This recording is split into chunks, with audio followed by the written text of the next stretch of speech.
What is up, everybody? Welcome to tonight's episode of the Cheese Talk podcast on this super cold ass Saturday in Wisconsin. I'm sure it ain't much warmer down where my guest, Mr. Cheap Seats, is. What's going on, man? How you doing, Ryan? Good to see Doing you. pretty good. Yeah. Yeah, it's pretty good. We're in the 20s, but I don't think we're quite as cold as you right now. So. Yeah, it's pretty frigid up here right now. It's one of those where you hope your car starts, and then even if it does, you hope that it stays started. Right. Since the last time we talked, well, the Packers are sitting in a better position, I think, than they are now. But I mean, I guess at least they made the playoffs. What are your thoughts so far on how the season has went for the Bears and for the Packers? As for the Bears, I think even on this show I said 10-7 was my so it's gone a little better than I expected. Um I think Caleb's progress in the Ben Johnson system has been a lot has gone a lot faster than I thought. Although Ben Johnson did say at the beginning of the year we're going to be playing our best football in December, and I think he's right. As far as a defense, that's been a patchwork that they've had to do all season long with all the injuries. I mean, at one point they were, their starting linebackers weren't even with the squad Right. at the beginning of the season. So that's been just, but they've been getting the turnovers. That's the big story on defense. So it's like you hope that can keep going. But yeah, overall, it's been as far as Chicago it's been a fun year. Just we've had so many bad ones that the fun ones are even more fun, and that this year has been fun the way they're winning. And even last week's game against the Niners, I mean, I was disappointed, but at the end of the day, I was like, oh, that was a great game. It was great to be in a shootout. I hadn't seen the Bears be in a shootout since Mark Trestman was around, and I don't want him being around. So Is that when you had Smoke and Jay Cutler? oh yeah, Cutler. He could sling it, and he could sling it to the other team just as well as he could sling it to the Bears. As far as the Packers, I mean, they've been hit with the injury bug. It's with the big names, so I guess they're probably not where they want to be. Although they are getting that perennial seventh seed, which so, but I think they've just been hit by the injury bug, and it's just hasn't been as smooth of a patchwork as, say, the Bears have been on defense. Yeah, it's crazy. Like like the highs and lows of the season for the Packers. Like we're all like stoked when we got Micah Parsons. Then he goes down, and then like the second he went down, the season was just like then Watson goes down. It's like, oh my God, here we go. And then even with Jordan Love going out, and you got some people saying that Malik Willis, they think he's better than Jordan Love just by the way he played, but it is. Whatever. I trust the Packers front office to put the right players in the right spot. Obviously, they've been doing the right things for the last how many years. I'm not gonna question what my team is doing in the front office because they're there for a reason, and it's just trying to limp on by and being as healthy as you possibly can when we get into the playoffs. It's just I think back, to like Aaron Rodgers needing the Pittsburgh to beat the Lions for the Packers to get into the playoffs. So that's helping them out. And then even like Aaron Jones and the Vikings helping the Packers out by getting a victory by sealing. It's just been a crazy year. I guess I'm just glad we got into the playoffs, to be honest. And whatever happens, happens. I guess if Detroit can use that injury, excuse 22 or whatever the starters were out the last year, 2 years ago. Hell, we can use it too, I guess, Right. So take it and run with it. But when you have like Elton Jenkins go down, and then you have Zach Tom go down, and you have Tucker Kraft go down, you have Micah Parsons go down, you have Watson go down, you have Reed go down, you have Jordan Love go down. I mean, those are some pretty big hitters right there. Yeah. And I mean, I know they say next man up, but the next man up isn't always the next man you want up. Definitely right. So, I guess, like I said before, I'm just glad we're in the playoffs and we're, that perennial 7 seed. If it wasn't for the 7 seed the last 4 years, the Packers wouldn't have been in the playoffs. Whatever. It Yeah, is what it is. They're in the playoffs, right? that's right. That's right. What with the Bears' success? What has the buzz been around town with everything going on with the Bears? Oh, Chicago's been fantastic. I don't think there's a better city than Chicago when the Bears are winning. I mean, Chicago in December with because it's a great town to visit for the holidays anyway, and then you got the Bears. It, it's hard to describe. It's hard to describe unless you've been through it and you're an actual Bears fan and to actually enjoy it. Because I walk around town with Bears gear, and it's just you get people shouting at you from across the street, "Go Bears!" I mean, it's a great it's just a great vibe this year, and just it's been so long. So and Yeah, it really is a Bears town with all of the sports that are in it. This is a Bears town deep down. Michael Jordan owned it for a while, but this is just it's a Bears town, and it always will be. And you really feel it when they start to win. So if yeah, you're ever if in Chicago during the holidays and the Bears are winning, you would know what I mean. Might not yeah. like it, but you would know what I mean. I mean, I get it. I always say, like, I mean, like, growing up rooting for the Badgers, rooting for the Bucks, rooting for the Brewers and the Packers. When I was younger, the Packers were, like, I guess I wouldn't say underdogs, but they weren't the greatest, and then they had like the Favre years and the Rodgers years. So I I like root for the underdog unless it's the Bears. Right. But I know what you're saying, though. I mean, I get it. It's you got Wisconsin and the Brewers, one of the smallest market teams in baseball, who seem to do good every year until they get to the playoffs and they choke. But yeah, it's good to see. Shall I say, like, the Bears over the last 35 years to actually be like, what was the last time? 2006 when they were in the Super Bowl? That was their last Super Bowl. Yep. Yeah, so I mean, it's been a while for you guys. So I mean, yeah, it's cool. I mean, I understand the excitement and stuff. I think that's cool for you, as a Bears fan, for sure. Do you think after these last 2 years, the rivalry has been renewed with the Bears and the Packers, or do you think it's still got a bit to go to get to where it was at one point? Well, I think that would come down to the coaches because I'm thinking back to um, the '80s when you had Mike Ditka and Forrest Gregg, two former players who hated each other to begin with. Just that was like I think even though the Packers might not have been good, that the rivalry was still good. Those were some nasty competitive games in the mid '80s there. Even with the Bears coming out of it, they were just some very memorable games, lots of close ones, and that's what this is. The last four games have come down to one play. Yeah, You can't get closer than that, and it's 2-2 in the last 2 years. So I would say you got two young coaches. I don't think LaFleur is going anywhere anytime soon. They would be crazy to get rid of him. So I think for the foreseeable future, the rivalry's back, and it's like Bears fans understand it because they've been out of it so long, out of the rivalry. I don't necessarily know of Packers fans because Vikings have probably been more of a rival, just competitive rival over the last years than the Bears necessarily. Maybe they kind of forgot what it was really like, and the last couple of games now have awoken those memories in Packer fans, and I think it's going to be a good one the next few years. yeah, same here. And I mean, you mentioned, like, maybe the Vikings had been a better rivalry the last, even goes back to when Favre played for the Vikings, Yeah. just those couple of years or whatever. But I mean, the Bears against the Packers, it's been the Packers like 52 and 17, roughly the last 30 since Yeah. whatever year, since 95 or 92 or whatever it was. So I mean, yeah, I mean, rivalries are good. You just kind of hope your team comes out on top. For Yeah. me, it's the Packers. For you, it's the Bears. So it's fun seeing good football. Yeah, they've been two really good games this year too. So, My um, next question for you, though, I got a fan here saying the Bears' preferred pronouns are the Chicago Bears of Indiana. never gonna So happen.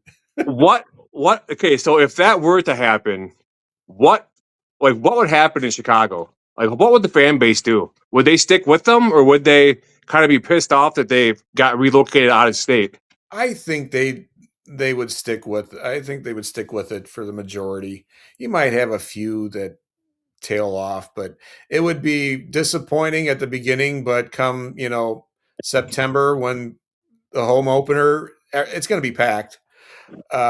So I think I don't think that's going to happen. I think they're going to end up in Arlington Heights. Whether or not I'm going to be alive for that at this point, I don't know, because Illinois state politics combined with Chicago politics doesn't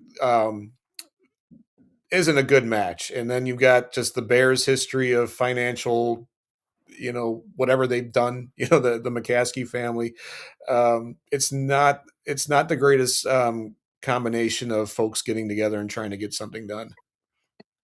Yeah, it's crazy. And yeah, I was kind of looking into that too, and they're saying that George Hallis back in the day had a huge part. Not a huge. I mean, I don't know how big his role was, but like he said, Green Bay football needs to stay in Green Bay. It cannot leave Green Bay. So here we are. How many years later? We haven't moved. We haven't.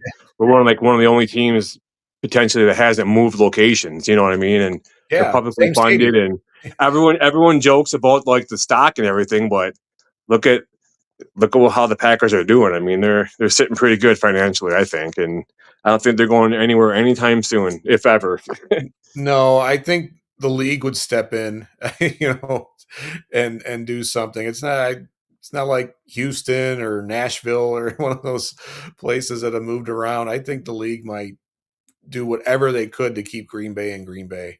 Well, even like if you follow me on socials, you'll see like I obviously from like Highway 41 to you can see Lambeau Field from Highway 41 or I-41 now. It's I-41, it's interstate status now, but um like from 41 all the way to Ashland Avenue, pretty much the Packers bought just a ton of land. They're buying houses, leveling the houses, making a Titletown district so you can go down that sledding hill in the wintertime by Lambeau. They have ice skating by Lambeau. I mean, it's just a bunch of different stuff you can do that's all Packer themed. And I mean, Lambeau's open like 364 days out of the year. I mean, Okay. it's just crazy the attraction that brings from all around. Even when I was there for the draft, this fans from talking to fans from all over the United States and all over the country is just crazy to picture a city of I don't know what 115,000 people just even the state of Wisconsin having the resources to locate all these people. You know what I mean? So it's pretty cool thing to see the draft in Green Bay. I guess is all I'm trying to say, Oh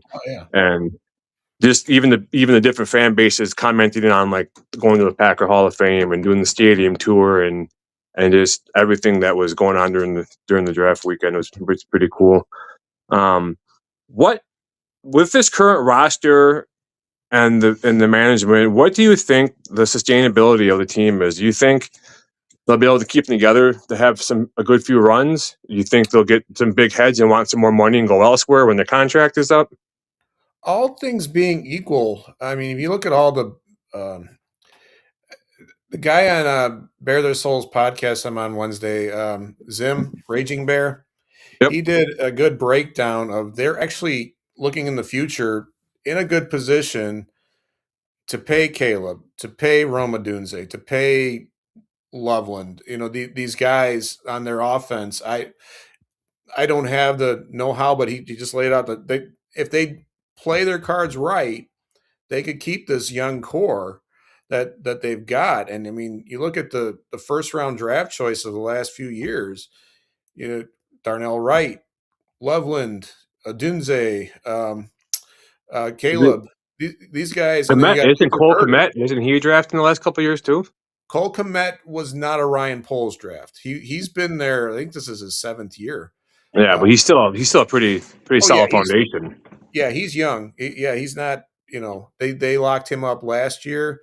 They've got more for a couple more years, and Burden, and then Monangai, seventh round pick, and where'd that come from? Take that bolt of lightning and bottle it up. The Yeah, key is the defense. What are they going to do there? they've got to throw everything, all their resources this offseason at the defense because the defensive line is just that it that it all starts right there. So Yeah, it's funny you mentioned that. I'm sorry to cut you off. My son, I got two boys and three girls, and my youngest son was asking me. He goes, "Dad, does defense really win championships?" I go, "Yeah," because I go offense. If you have an offense that can score all day long against you, you're not going to be able to stop them. You know, you got to be able to have the defensive mentality. I mean, you look at the '85 Bears or the '96 Packers or the 2010 Packers, whoever, any team, the Baltimore Ravens with Ray Lewis and Ed Reed and all those guys. I mean, defense sets the tone. You know what I mean? And it's crazy. Like you mentioned for the Bears, defense is huge. I mean, against the Niners, defense obviously didn't stop them enough, and it neither was just team had defense. Both teams suffered, have been suffering on defense, and that's what you get. You get an exciting game, but it's like, gosh, I wish somebody would make a stop. if your guest is not Catholic, is he considering converting? Hashtag Pope. I don't know. That's how I try to leave religion out of it. I am not Catholic. If you follow me, you would know what denomination I am. So, I am Catholic. I have 5 kids. That's enough said right there.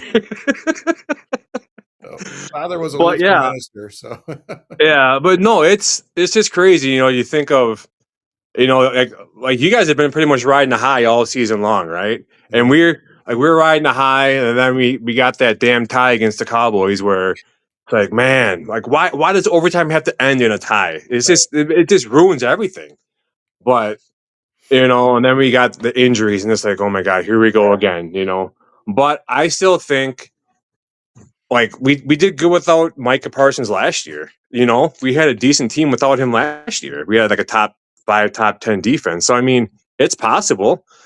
I mean, you think about that last game in Chicago, a 0.05% chance of losing that game, and leave it to the Packers to lose it. I mean, I mean, and people are coming after Romeo Dobbs and saying, "Oh, there are so many factors that people don't think about. People they go blind when they say stuff. It's like playoff atmosphere, you know, trying to judge where that ball is going to bounce. You go one way, the ball goes the other. You try to recorrect, and it hits you in the wrong spot. And it's just his helmet, the concussion, the guardian helmet. I mean, probably a little bit of weight, right? I mean, I don't know, and Yeah. just.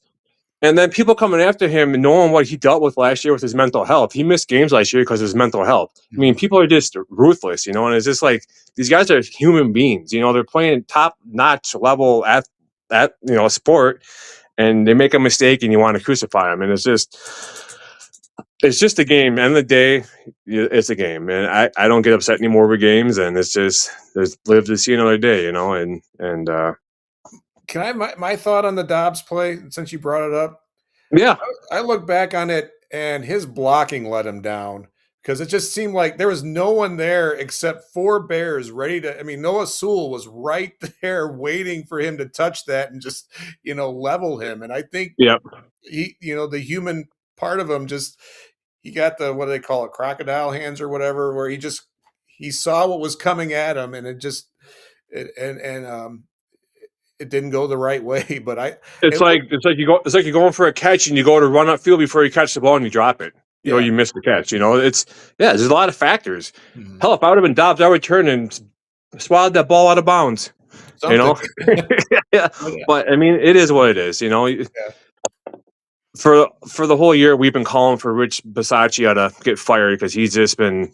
I mean, you think of even against the Cowboys, the blocked extra point that they returned for whatever against us, that just changed momentum big time, and then we lost the game eventually. And there's been a couple other plays against the Browns, blocked field goal, that was huge. We would have won the game if we would have made that. So I mean, I think the Packers got to do some shaking up in the coaching staff, but will it happen? I have no idea. Yeah, Um, I don't think changing your head coach though is the answer.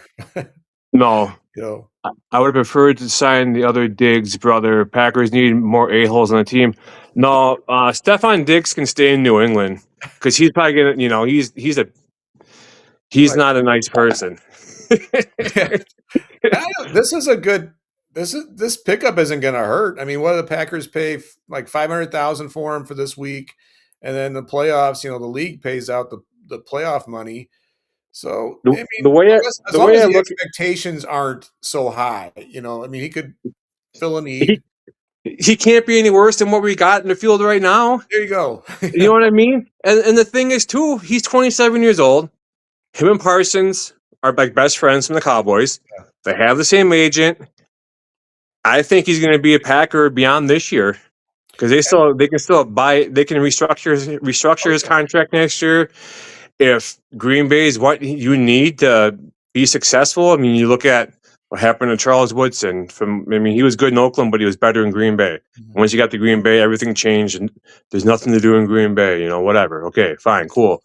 Maybe that can work for Trevon Diggs too. Maybe there's nothing to do in Green Bay except for work on your craft. You're The with your best football. friend. Whatever. There's Right. football.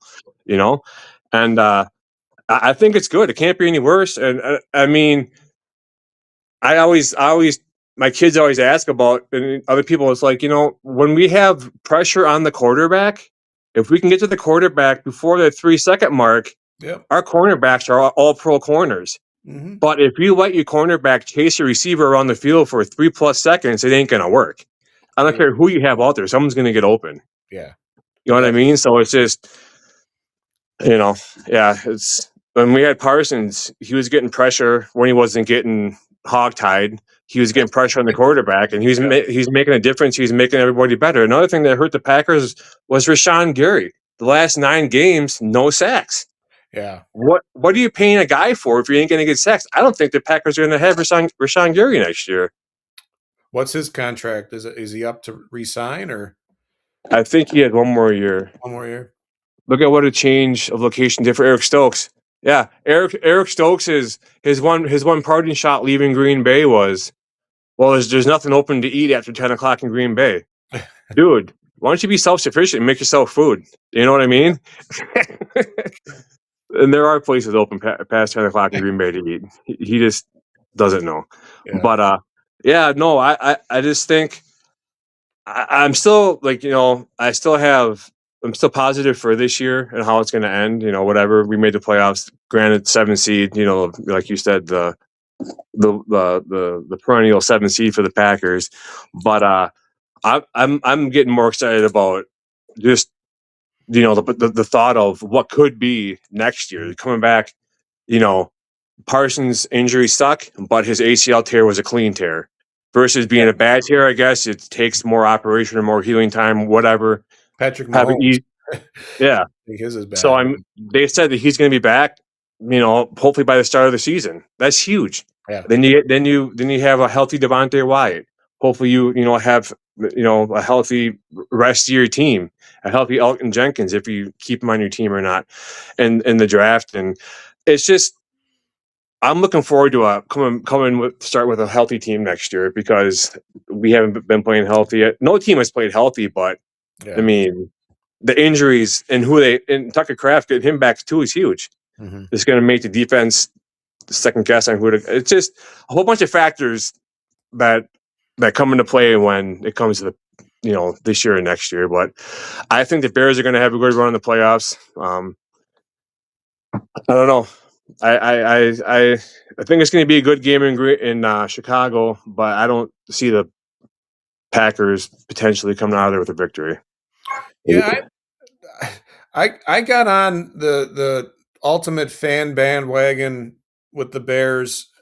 I think it was after the Pittsburgh game. I just said, looking at the rest of the league and how upside down things have gotten. At that time, I think you had Kansas City at 6-6, and you're going.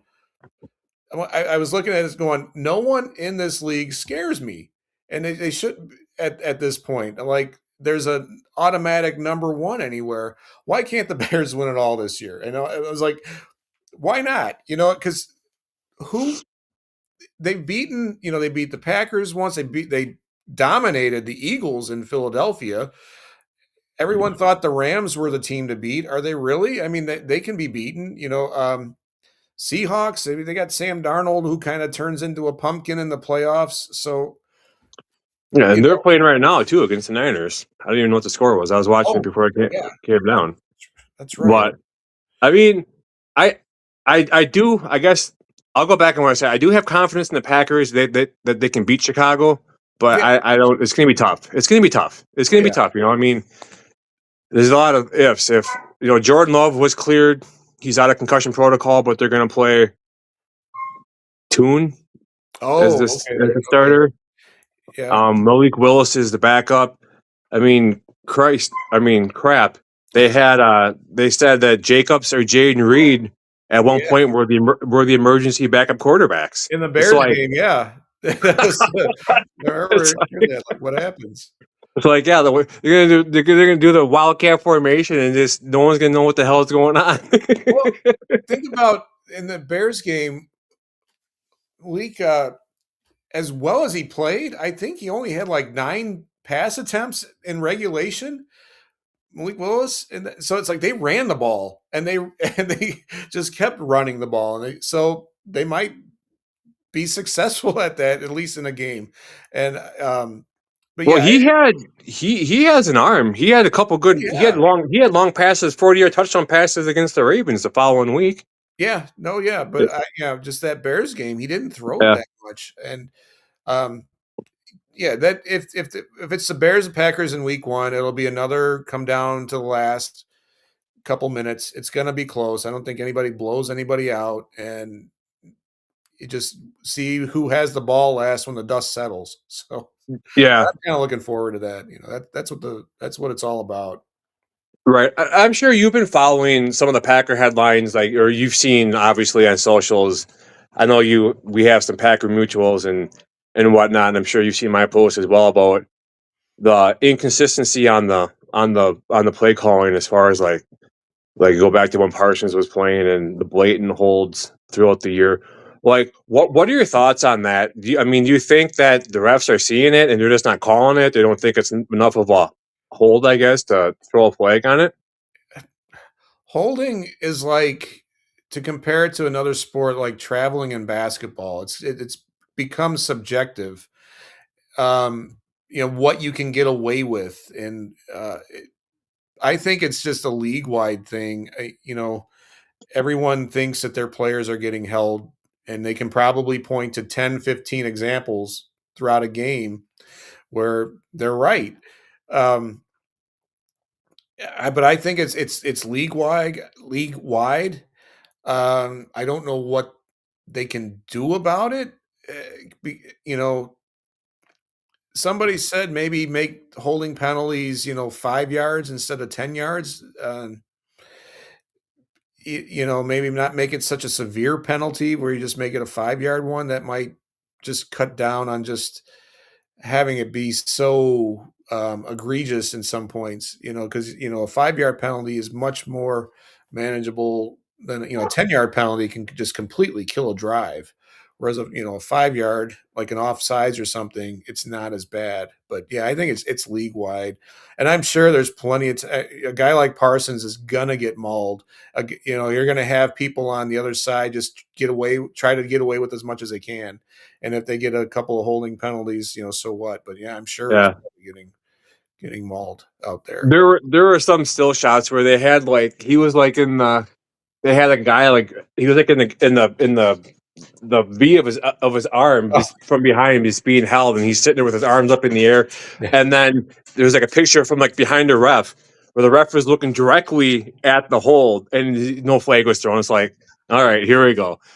He voiced his opinion on it early in the season, and I think they probably got mad at that, and then whatever. I yeah, view the referees as like probably at a different level. As you know, I coach youth sports. I coach youth basketball, youth football. I think more in youth basketball, there are referees that like the attention of getting yelled at by the crowd. It just for some reason they just love it. You can just tell they thrive off of it. Like they yeah. want that attention. You I, know. I don't doubt that there's a human element to it, and some people's attitudes and just their makeup. You're probably exactly right, and I would not doubt that at all. My daughter's on the JV team here in town, and we travel to her games, and there was the game they played against Green Bay Notre Dame, which is a Catholic school, or parochial school, and um, the first half was pretty even. Second half, there was we had like 10 team fouls in the second half, and they had one. Oh And there was a god. dad from our side yelling at the ref as they were walking off. They only had one foul the whole second half. You think whatever? The ref turns to him, walking out the court, and goes, "Do you want to get kicked out of here?" It's like, dude, this shut up. Yeah. Jeez. You Yeah, no know, bigger but sin than that. it's crazy. I mean, yeah, you can just tell. I can tell by like, I guess I'd like to think I can tell that some refs like to get yelled at and Oh, yeah. whatever. But Definitely. um, what are your playoff predictions for the playoffs in NFC AFC this year? So, starting the NFC, I'll just give my homer prediction. I think the Bears are going through it. I'm not sure how that'll look, but I think the Bears will get through it. Um, and I'm not coming off that. There's nothing anybody can say to make me waver until the clock says 0 and a loss. I'm just going to keep saying that.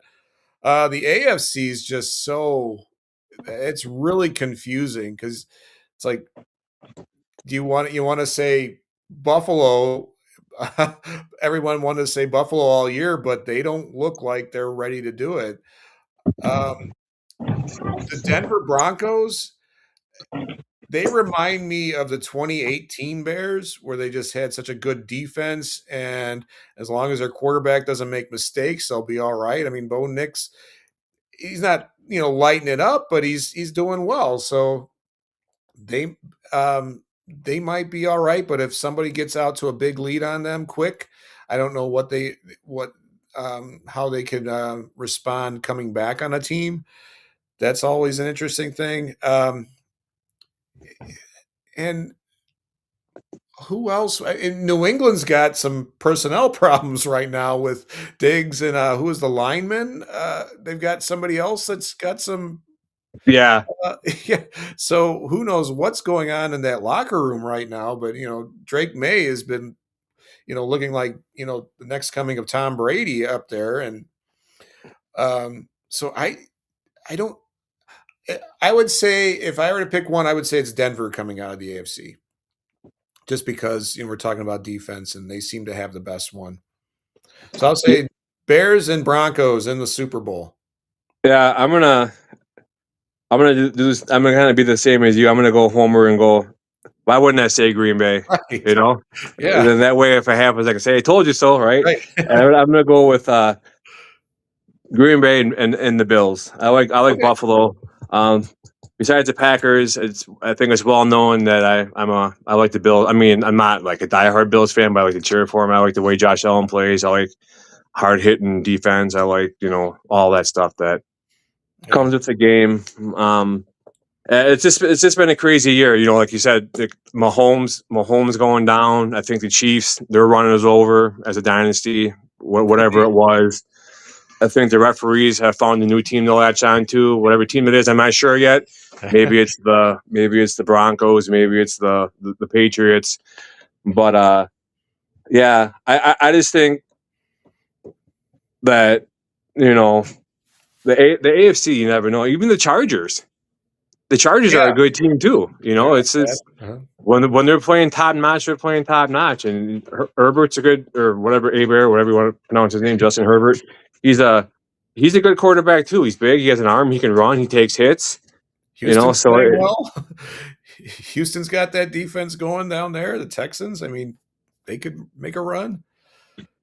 any given Sunday, Yeah, really. it So is. it's crazy. Yeah. It's not like, when we were growing up and you always had Dallas, San Francisco, Pittsburgh, Buffalo, all these teams lining up. It's not like Yeah, that anymore. Yeah. I remember watching. Our Achilles heel was always the Niners. Right. I remember watching my brother's indoor soccer games, watching the playoff games like the Packers against the Niners or or we'd always have to go to Dallas during the regular season. It's just like, why do we always have to go to Dallas? Why? Like, Green Bay's always, no matter what, we're going to Dallas. We're going to Dallas. We're going to Dallas. It's like, but whatever. Just want to give a little shout out to you. I've been drinking. Wait, here we go. Hey, all right. That's what I like to see. I've always liked RC, but I was actually the local Piggly Wiggly that I shop at. They had like a promotion, like buy 2 12-packs, get 3 free. So Oh yeah, I we had it at the Jewels. Yep, we had buy two get three free. Yeah, the Christmas they special. always I used to deliver for Green Bay 7 Up, and we handled RC. And I've realized recently they've been, instead of doing a lot of the diets, they just go straight to the zero sugars, because I'm type 2, so I like to get the zero sugars. Okay. So yeah, I finally found a zero sugar RC 12-pack in cans, and I like it. So it's Good. nice. Okay. But that side story. But yeah, I people don't know that you do food reviews in the Chicagoland area. Mhm. Like what's your radius? Is it like from? Does it? I mean, how far will you travel for a review? So generally it's anywhere like Chicagoland. Um, I've gone as far north as, let's see, Elgin when I did the Bennigan's, the Monte Cristo sandwich. That's way north of me. It was over an hour drive. Did that. But yeah, anywhere in the city, surrounding suburbs, that's typically where I go. I was on a road trip back in November. I drove back down to Arkansas for a wedding, and I stopped at a place in Little Rock and did a review there. So if I'm on the road and there's some places, yeah, I'll check that out too. I haven't made any plans just to do a review somewhere out on the road, but I do some road trips. I drive to Detroit a couple times a year, Cleveland area. So yeah, it, whenever the spirit moves me to get the camera going, that's what it is. That's awesome. Yeah. What was your favorite food review of 2025? I was thinking about that today at work when I was looking at this, and there's two that, as far as just kind of just grasp or just sum up why I tried to do this. So there was Mickey's Hot Dogs. They're in Bellwood, right along Manheim Road as you're headed towards O'Hare Airport, and they've been there a long time. And the time I went in there, the one of the owners, um, he saw me what I was doing, and he just asked what if I was doing a video review, and I said yeah. My wife was with me, and he sat there and talked with me and my wife for good 45 minutes just about the business and just the history of it and how it came about. And he gave us a sloppy Joe sandwich to try, that I wasn't planning on doing. And I was like, yeah, this is what I love. I love hearing the backstories of these things and just coming across that. So that was Mickey's. And then the other one is Chester's Tavern in Summit. Yeah, is it Summit or is it in? Yeah, it was in Summit, Illinois. It's a southwest suburb, and they've been serving pizza there for 100 years, like since 1930. For a long time. Um, and they have the same oven that they've had this whole time. So I was talking to the bartender there on a Monday night, and we were just chatting, and they took me back to the kitchen and saw the oven there, and like, yeah, this is what it's about. Just hearing these things about these stories about people who've been around forever doing these little, making pizzas in these little hole in the wall places that you wouldn't think, it's something that you just drive by and go, well, that doesn't look like much. There's history there. And that's what I like. I like finding out the stories about these. And it's something I'd like to, as I do this more, maybe this year, do more of just trying to get the background stories of places. Yeah, there's a place where I'm from, just south of Madison, Wisconsin, called Maria's Pizza, and ask anybody in that town, and that is like if you like now I live 2.5 hours away up in the Green Bay area, but whenever I go back home, um, like my mom she'll order like I don't know, like 3 or 4 or 5 pizzas, and like take them home with the kids for the family, whatever. It's There you like, go. Yeah. but I mean, they have the old ovens, and it closed down for a while because the owner had health problems, and then he opened it back up and he sold it. But even since he sold the restaurant, it still tastes the same, and it's just I'd pick there. I'd drive 5 hours round trip to get that pizza. I bet you You know, would, I yeah, that's it's that good. mhm. So I mean, yeah, I get what you're saying. There's even a place here in De Pere called the Nicolay Restaurant. It's an old train depot. There's a restaurant now, and there's you have to like walk across the train tracks in the parking lot to get into the restaurant, and you'll be sitting there, and all of a sudden, the whole place starts to shake because there's a train's going by. It's pretty, 10 feet, Love not even 10 feet from your window. There's the train going by you. So it's pretty cool. But yeah, I think it's cool what you do. You go around and you let people who are maybe wondering, what the history of this place was, or what kind of food, or what do people think of their food. I think it's cool how you go around and uh, and do these reviews, and you help people out maybe yeah, by never know. I know I think it's cool. If I live closer, I'd probably be about 800 pounds, but you know it's Gotta go probably for a the good walks thing with I'm up me. here. You gotta go for my 6-mile walks with me. Oh, no, I don't know about that, but um, talk a little bit about your show, Bear the Souls. I know I've tuned into a few of those episodes. I know I know in my last episode, I with Janet, I gave a shout out to you, and I know like I'll chime in when you guys are in your show every once in a while and say, hey, what's up, and what, explain that and talk about like when it is and kind of like what you guys go over. Yeah, so it's with Barroom Network, which is run by Aldo Yandia. He's been doing that for Barroom Network for over 10 years, I think now. Does a really good job of leading the show and putting these things together. I mean, I don't know if you've seen some of his videos that he puts out there. Um, and yeah, it's Bare Their Souls. It's Wednesdays at 8:30, and we start with Daniken from Three Kings of the Midway, I'm sure you've probably seen those guys run around. He's got a podcast with those guys, and Tooch. He's a grew up in Chicago, puts together some good stuff, and and Zim, he puts together those music videos. And then I come on about 10 o'clock, and we go over my most recent video, usually if I've got something. It's a lot of fun, and um,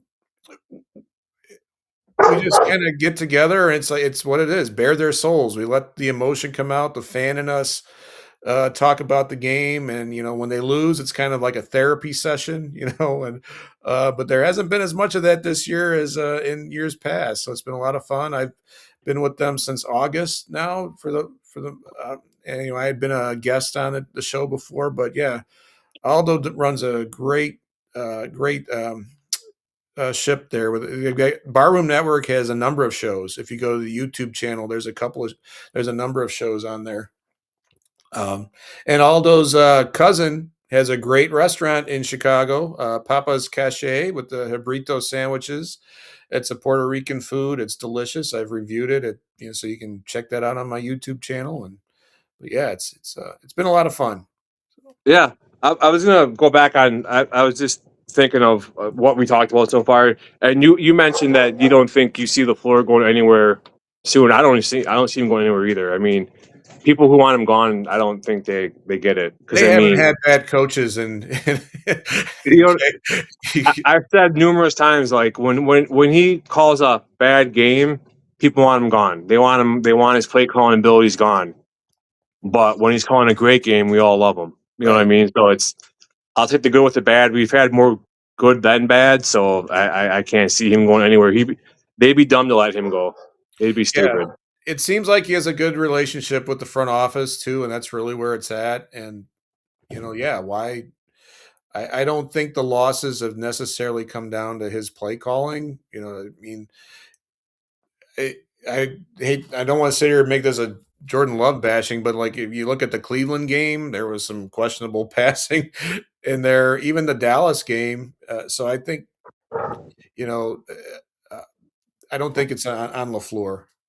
Right. And And to kind of back up Jordan Love on that, on what you said, yeah, he had a bad game against Cleveland, but when it came down to crunch time, he drove the team down, got them in field goal range to win the game, and the field goal got blocked. So, Yeah, yeah, and he made that bad cross body throw across the field, got picked off, whatever. I yeah, think he threw an interception too, whatever.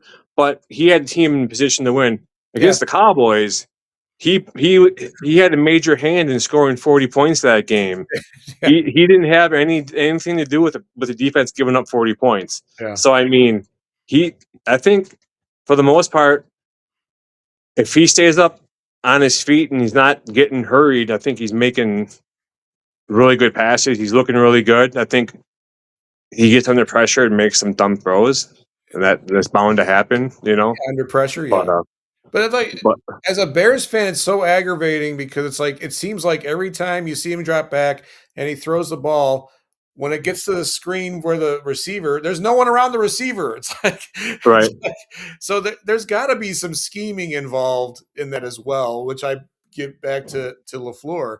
Um, but where you go, it just it just never seems like it's like he's always throwing to a wide open guy, which is great. I wish that's the best thing to happen.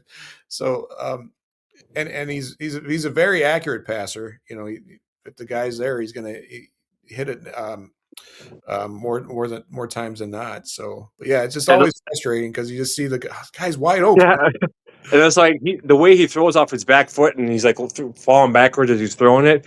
I mean, there's a picture floating around of him, Rodgers, and Favre all in that same Oh, position. So yeah, they I've all, seen that. Yeah, it's crazy. yeah, But yeah, I mean, like I said before, he schemes people to get open. right. And when he has everyone on the same page and 100% healthy, I mean, they're a force to be reckoned with. But when you have a Luke Musgrave out there versus a Tucker Kraft, there's a huge difference. You know what I Right. mean? So Yeah. it's yeah, it's definitely.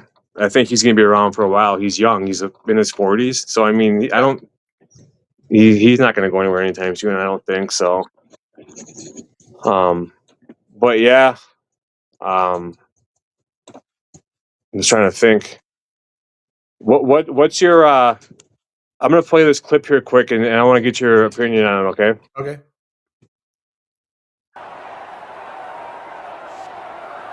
There's the handshake, and Matt LaFleur's Packers. What are your thoughts on that? Like, I that love was it. obviously from when the Packers obviously you saw Yeah. the score, they beat them, and I think that was based off the whole like he's looking forward, whatever he said in the press conference to Yeah. beating Matt twice a year. Matt said he didn't take it personal. He's like, I don't even know the guy, but I think deep down he did take it personal. So I think Yeah. that kind of reflected on the handshake there. I think like what you mentioned before, like back in the '80s with the two Packers and the Bears coaches not liking each other. I think it probably isn't to that point. Like, I don't know if it ever will be, but I mean, it had glimpses of it. It had a small glimpse of it, like kind of like pat in the back and get going. The second handshake 2 weeks later wasn't much different. Yeah. It was just Johnson who had a little more bounce in his step than LaFleur on that one. But yeah, I love it. I love it. We're in a different age, a much, I think, more civilized age than Mike Ditka and Forrest Gregg were back then. So I don't Yeah. think it's going to be much. But yeah, I love it. I love just the gamesmanship and just the touchiness of the whole thing. It's great. Yeah. It's fun to have a good game that's competitive instead of Yeah. having blowouts and whatnot. One thing that I think is awesome is the Detroit downfall of Oh, Ben Johnson. I mean, if there's not more of a thing called karma that came back and beat him this year, I mean, you look at even against the Packers. I think the Packers went 1-5 last year in the NFC North, and yeah, if they win tomorrow, they'll go 5-1. So like a total opposite. So I think things have changed. I think Detroit's window has closed on them. yeah. It could. His you look back to the Thanksgiving Day game, I think it was against the Packers. They're on their own 40 or 45 yard line, and it was like 4th and 3, and they did like a toss to Jameer Gibbs to the right. And he had like a loss of like maybe 3 or 4. the next player a couple plays later was that bombed. Is either Christian Watson or Bull Melton, and just the Packers. I mean, these plays, his play calling is costing his team games. It's coming back to these fourth and fives or these trick plays. And like, what are your thoughts on the Detroit downfall? It's something that needs to be studied, I think, as they say. But you can tell, having Ben Johnson this year, you can tell, well, he's going for fourth downs more frequently than coaches in the past. It doesn't seem as necessarily reckless as the way Dan Campbell we're going for it. It's like he's playing a video game. He's playing his buddies in a video game. It's like, yeah, we're just going for it. Let's do it. So think I think Ben has a better grasp. And okay, yes, we can make this 4th and 1. Maybe we shouldn't try it here. Whereas Campbell, he's really just, I think, doing it, just going off of emotion. A lot of it. I compared it to. I used a Chicago comparison the other night on our show with when the Chicago Bulls had a coach by the name of Doug Collins back when Jordan was really young. He was he was so emotional and just so rah. And when they were winning, it was great. But when they would lose, it was like the whole world collapsed. And it wasn't. And you kind of, that emotion sometimes can be the downfall in the locker room. And what did Campbell say? Was it after last year's game? We might not get back to this point, or whatever the quote was. Like, why would you say that in front of your guys like that? And so I think Sunday's game, if the Bears get out to an early lead, they're going to blow them out. I think the players could just, if it's 14-0, something real quick, I think you could see it turning into just like a blowout. I don't know if he's completely lost the locker room yet. I don't know, have that much information, but it could be one of those things. Yeah, you mentioned like even early in the season, and even like last year, I can remember it's like, why isn't LaFleur going for it like on 4th and 1, 4th and 2? He has the ability in that short amount of time to scheme people open. Yeah, he's an offensive minded coach, and this year he's been going for it a lot more, which I've been, happy and a little disturbed about, because I'm happy when they make it, but I'm disturbed when I can, you have trips to the left and you send your running back out behind the receivers and you snap the ball. It's like you're doing a running back screen. Obviously, they're blocking for him. They're reading why don't you run something to the opposite side? You ran this play 4 times so far this game. Why are you so predictable? It's like sometimes it feels like you're giving up like a Xbox controller when you played Madden all Madden. Like, okay, you're a 3rd grader? Here, play all Madden. You know what I mean? It's like, why? But for the most part, though, I'm happy that he goes for it on 4th down. For the most part, like I said, another part that really upsets me is when it's 4th and short and they're in the shotgun formation and they run it. That drives me nuts. You're within a yard. Why don't you like have like your tight end go in motion, quick going in the center, and do like a mini, like a tush push, like the Steelers do when you have Aaron Rodgers sitting in the back just with his hands on his hips watching the play go on. Right. Do that with love, you know what I mean? But I don't know. For the most part, I've been happy watching the Packer games. Like I used to get, like back when I drank, I used to get all like whatever annihilated watching the games. Now it's just like I don't drink. I don't let the games all come to affect me. It's they have a job to do. They didn't do it, whatever. And my life goes on whether they win or lose. So I can't let it really affect me and my family. So it's kind of how I deal with it. Whatever. But where can people find you on socials?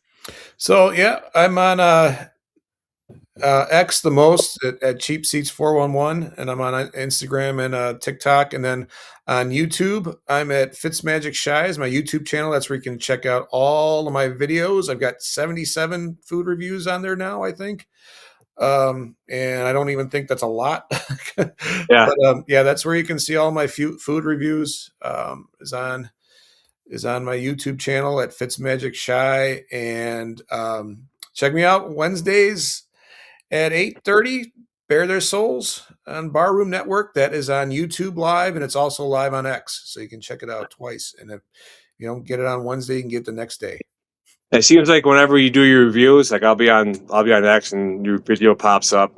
Now I'm hungry. Okay, get off there. Now I'm on Instagram. It's like, okay, here it is again. Or like on the YouTube, it's like, oh, here it is again.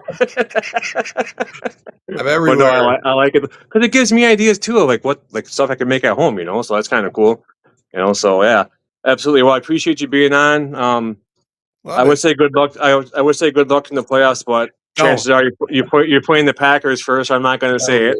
Yeah, but I look forward to having you on again this year. Hopefully, maybe springtime, summertime, around that time, and we can talk about the playoffs and what happened and some food reviews and some other stuff. How's that sound? Sounds good to me. Bring All on right, the man. Yeah, appreciate you being on, and go Pack, go. All right, bear down. Thanks. Thank you.